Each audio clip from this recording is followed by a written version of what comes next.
The political drama just got hotter. You won't believe what the FCT Minister Wike just said about Peter Obi and the former Vice President Atiku Abubakar. This one will shock you. Wike came out mocking Atiku's never-ending dream to be president of Nigeria. In his words, he even asked if the presidency was prescribed to Atiku like drugs. This clapback didn't come from nowhere. It was a direct response to Atiku's criticism of the recent concluded local government election in Rivers State. Atiku had cried out, saying a powerful cabal was trying to hijack democracy. But Wike wasn't having it. He insisted and fired back that Atiku has no moral right to complain. Why? Because according to Wike, this same Atiku once supported election that went ahead against a court order.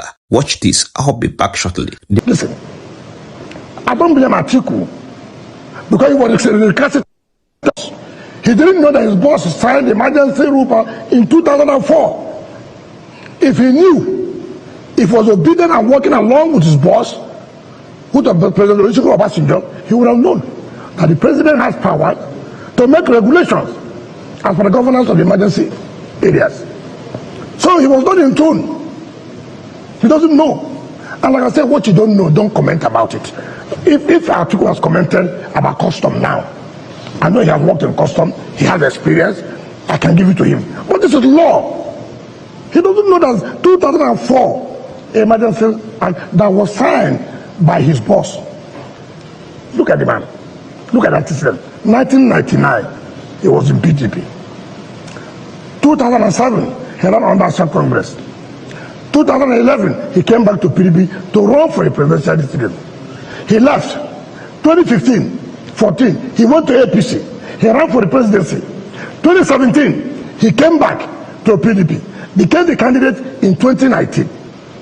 Became the candidate in 2023. Now again, he had left for ADC to seek for president. Did they prescribe drugs for presidency for him? Now, take Peter Obi. He said rascality. Who can be more rascal than Obi? Obi became a governor. He was governor for Anambra State for 8 years. He conducted local government election. 2 months when he was in office. 2 months, 8 years as governor. Does he have what it takes to comment about conduct of election that was properly done and backed up by law? When Obi was governor, Nigerians forget easily. Doctors were on strike for 13 good months. Hospitals were shut down. 13 good months. I wish that we are not aware of this. So what do you mean rascality? Who is more rascal? So you should not take the views of the, because you see, the anger is that they are looking for where they will get funding, and that's no longer available in Rivers State. They have no capacity or morals to even talk about it. A competent court of jurisdiction, Federal High Court, gave order, gave judgment, say, look, don't do this.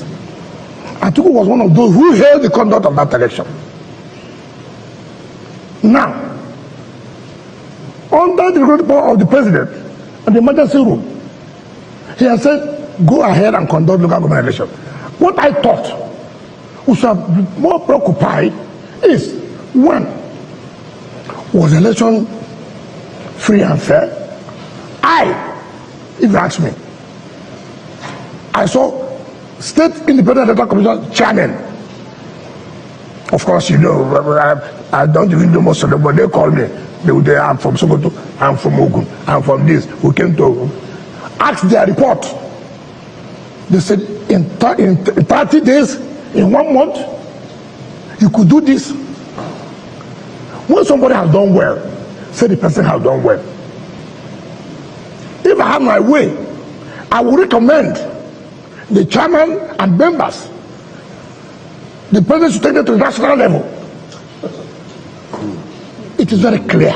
It is very, very clear. Look at the conduct of the election. You are seeing people are saying, for the first time in our history, no gunshot, no carrying of ballot boxes, no kidnapping of returning officers. And nobody wants to come out and commend security agencies and the and the reset. You're only saying illegal.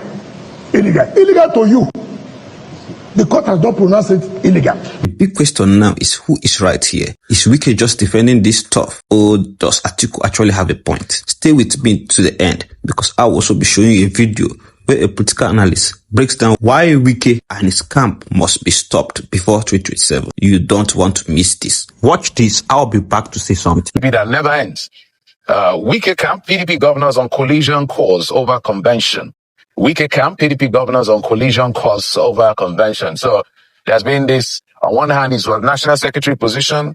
On the other hand, zoning to the south. Now they are saying don't microzone it. What do you make of this back and forth? It looks like for every hurdle cross, another set of obstacle is being created within the party. Well, it's unfortunate, and it's becoming clearer to most Nigerians that the PDP does not have external problems. And the problem the PDP has is basically internal.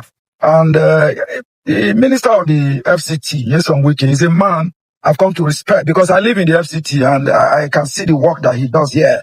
A lot of work, a lot of construction is going on. He has sought to, to rewrite the underdevelopment history of the FCT. And to that extent, most residents of the nation's capital, indeed applaud Wike, but his politics is sticking to high heavens. I do not subscribe to the Wike brand of politics. Nigerians suffer so much, to best the current democracy that we're having. Any attempt to destroy multi-party democracy and democratic pluralism, it is not going to be accepted by Nigerians. We need the PDP to be strong. We need other political parties to be strong to provide, alternative platform to voters in 2027. Now, the PDP has managed to settle its, national organic squabble. They had a lot of squabble at the national level, national leadership of the party. Somehow, when the party was written off, by people, who felt that the PDP was dead, the PDP was managed to reinvent itself. And then the leadership issue has been settled. Now, last night I watched Wike host his former allies, former Governor Otom of Benue State, Ifeanyi Ugwuanyi of Enugu State.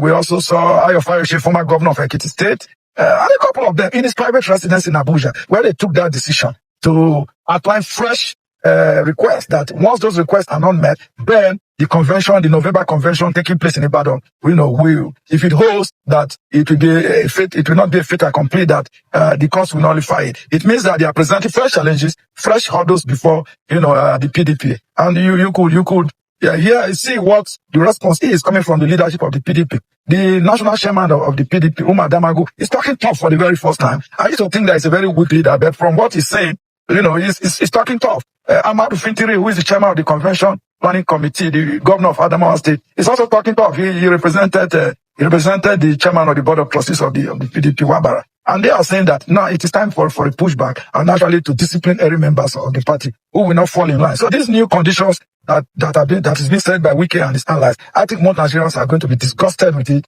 It is no longer acceptable. We should encourage other parties to grow so that we'll have alternative. We can't have alternative in 2027. That is the way to go. Nigeria is the biggest black nation on earth, and our democracy is thriving. People putting spanners in the work, I think that is not encouraging. That is not the way to go. They should be discouraged and they should be called out. Wike and his allies, for me this morning, I think enough indeed is enough.